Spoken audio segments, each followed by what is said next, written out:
Hello, my dear friends. This is Rabbi Aharon Dobinsky coming to you today from the holy city of Jerusalem in the beautiful state of Israel. Everything is beautiful today. People ask me all the time, how are you doing? And I think to myself, what do you mean, how am I doing? I'm doing great. Thank God, I'm doing great. You're doing great. Thank God. You don't think so? You think that today is not a good day for you?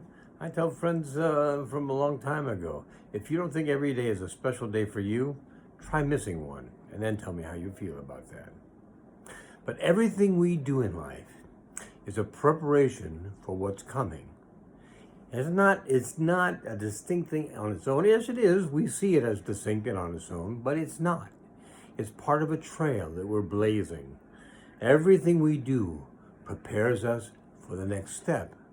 So where are we now? Because in order to know where you're going, you really have to know where you are, where have you come from. So let's look at the world around us right now. Well, we have extreme uncertainties about several elections around the globe. We have extreme uncertainties about a major, what they call a pandemic. Some of us believe it, some of us don't. But whether we do or not, the governments are using it as a way of controlling what we do, and we have to be part of that. They are not only doing that, but they are preparing us for the advent of new forms of this, so that we're ready to be able to take what they give us and just do what they tell us. I don't know about you, it doesn't make me feel very comfortable. Then we have a building comes down, half of a condominium on Miami Beach. You've probably seen something about this. 15 souls gone already and 150 more missing. And because it happened at 1 o'clock in the morning, it's doubtful that these people weren't in their beds asleep and that they are now part of the rubble there, although only God knows for sure. A major walkway in Washington, D.C., crossing a major thoroughfare, collapsed on traffic with people on board. They don't know how many people were killed in the incident, but again, it's a collapse. A major flooding down in Alabama, the likes of which they had never seen before, killed 15 people, 19 people outright, 9 of which were children. And these things have all happened within the past couple of weeks. If I paint a picture that's not very appealing, I'm sorry, I'm trying to paint the picture as realistically as I can. And the reason I want to do this is because I want you to understand something. It's very important that we all know that these things are not random. They are not disconnected. They all come together. They are all part of a greater plan. This is part, not to mention, everybody I talk to these days tells me, I don't feel so good. I can't go anymore. I've got to quit. I got to stop. I can't take it anymore. That would truly be a strategic error. Reason being is because, as I said, everything you do prepares you for the next step. If you're miserable right now, there's a friend of yours, the old Yetzer Hara, the evil inclination, who's telling you you just can't take it anymore. The truth of the matter is, for those of you who are going through this, you probably have a tremendous amount of strength. And God gave you this strength because He knew you would need it. You didn't know you would need it. But remember, when you came into this world from where you came from, it was your choice. You looked down and you said, please, Hashem, if you'll give me another chance, I know I can do better this time.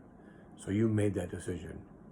And in addition to that, He granted you that choice. So He made the decision.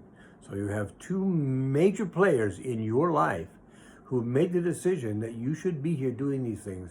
And you've come so far. I don't know if you're 20, 30, 40, 50, 60, 70, 80, wherever you are, you've already been through a lot. And you've probably been through things like this, even things that are difficult for you right now, more than one time. And each time they get a little bit harder to the point where you say, I just can't do it anymore. And the truth is, yes, you can. You can and you must. And the reason you must is because this is what you are set here for. I have people tell me all the time, gee, I wish I had John next door, his tikkun. For those of you who don't know what a tikkun is, very briefly, It is a correction in your soul. It's a correction that needs to be made. You did something in a previous lifetime. Now you have to make a correction to make it right again. So you want John's tikkun because it's so bloody easy. Can I tell you a secret? John wants your tikkun because for him, yours would be easy. For him, it would be easy for you, but it's very difficult for him. As a matter of fact, a good way you could tell what is your tikkun is, what is so difficult for you that you can't think of the fact that you could even make it through it? It's so difficult. How will I ever surpass this? That's your tikkun, probably. That's why it's so hard. And that's how you know that's what it is. So what you've done, basically, is you've run a race. You run a race. And not unlike the Olympics, where you decided to run. You decided to enter yourself in the marathon. And then the government of whatever country you're from, they picked you, and they decided you should run the marathon because, in their opinion, you were up to the task. So here again, we have two sources giving you a direction. So here you are running the marathon. You've gone 26 miles and then some, and you have only the last 100 yards to go. And you're going, it's too much. I can't do it. I've gone so far. I've done so much. I can't do any more, but that 100 yards is not that, not that far away. It's not that far away. It looks far from your perspective because once again, our friend, the Yetzer Hara, is telling you, you can't make it. Don't even try. Forget about it. It's impossible for you to do this. The fact is, it's not impossible. It's possible. It's probable. And if you pull yourself up and you pull everything in your being out, you can make it. And this, my friends, is what takes us to where we need to be. It takes us to the point of getting ready for Mashiach Tzidkenu, because we're doing what we need to do. We're going past the politics. We're going past the health scares. We're going past the disasters, the buildings falling down, the bridges falling down, the floods, the major disasters. And by the way, please don't get comfortable in the fact that this is all there is, because there's much more to come. It's going to come much faster. And you need to be prepared for this. We all need to be prepared for this because it's coming and we need to know it's coming. Because if it's coming and we know it, we can prepare for it. How can we prepare? I have people all the time, I can't do this, I can't do this, I can't go any further. Do you know how strong you are? All of you. These people also are extremely strong. How do I know this? They're strong because Hashem made them strong. Do you know why? Because He knew what you would have to face in your life. And He knew how strong you had to be.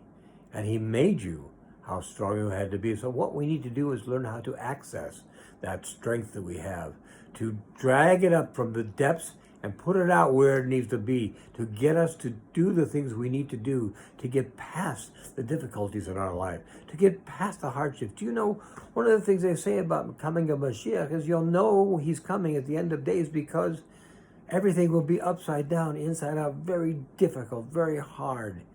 Of course you're tired. Of course it's hard.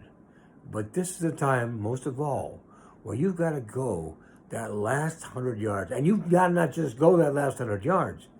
You can't let up. It's got to be as strong as your first 100 yards. It's got to be tough. It's got to take you to where you want to go, because if you do that, you'll get to where you want to be.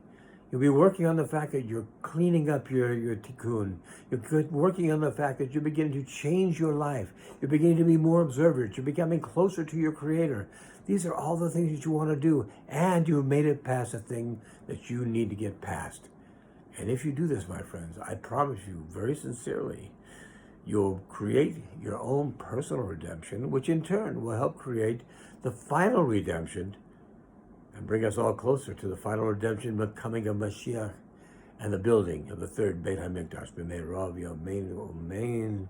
My friends, have an exceptional week ahead. Be well. God bless.